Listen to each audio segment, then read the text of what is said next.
திருச்சிவிகை பொற்றாளத்தை கையிலே தாளவிட்டு கொண்டு ஞானசம்பந்தர் தனது தேவார திருப்பதிகங்களை பாடிக்கொண்டு திருவீதி உலா செல்லுகின்றார்.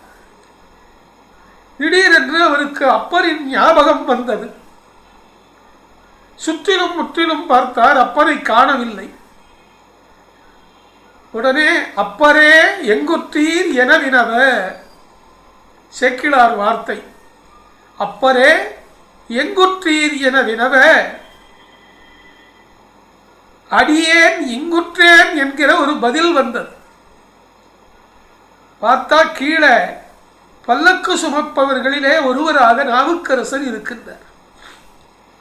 என்ன ஒரு சிவத்தொண்டு, சிவபக்தி, சிவனடியார்களை மதிக்கும் தன்மை! உடனே ஞானசம்பந்தர் பதறிப்போய் பல்லக்கிலிருந்து கீழே குதித்து, அபச்சாரம் அபச்சாரம், நீங்கள் எவ்வளவு பெரியவர், சிவனை நேரிலே கண்டவர், கைலாயம் சென்று வந்தவர், தாங்கள் இப்படி செய்யலாமா என்ன? அம்பிகையினிடத்திலே ஞானப்பால் உண்டு, சிவஞான சம்பந்தம் பெற்ற திருஞான சம்பந்தரே, உம்மை சுமப்பதே எமக்கு புண்ணியம், உம்மை சுமப்பதே எனக்கு சிவத்தொண்டு என்றார். பார்த்தீங்களா?